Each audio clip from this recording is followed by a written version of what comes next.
Hello लोगोफोर, दिनैनि मोनसे गोदान भिडिअ'आव बयखौबो बरायहरबाय। आसा खालामो आंनि बे गोदान भिडिअ'खौ जागायजेननायनिफ्राय लानानै जोबजासिम नायलांगोन होनना। भिडिअ'खौ जागायनायनि सिगांनो नोंथांमोना टाइटेल एबा थाम्बनेलाव नायनानै मिथिखाबाय जानांगौ आं मानि सायाव भिडिअ' लानानै फैदों। लोगोफोर, मारुसान प्रडाक्शन बेनारजों दिहुनजानाय गोदानै फैनो गोनां मिउजिक भिडिअ'खौ रिलिज खालामनानै होबाय। बे मिउजिक भिडिअ'नि टाइटेलनि मुङानो जादों दसे नुवाब्लानो। बेयाव गुबैयै फाव खालामदों बर'नि मुंदांखा फावखुंगुर आरो फावखुंग्रि सिमां सैनारि आरो फुजा मोसाहारि।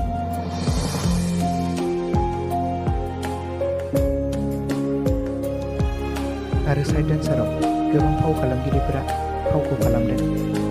जाय बिथांमोना नायाखै थांनानै नायहैनो हागोन।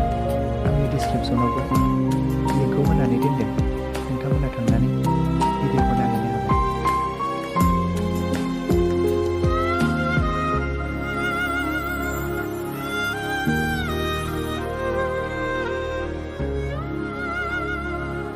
लोगोफोर, भिडिअ' बेखिनियावनो।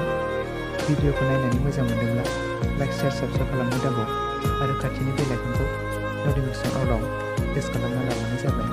गोजोन्थों।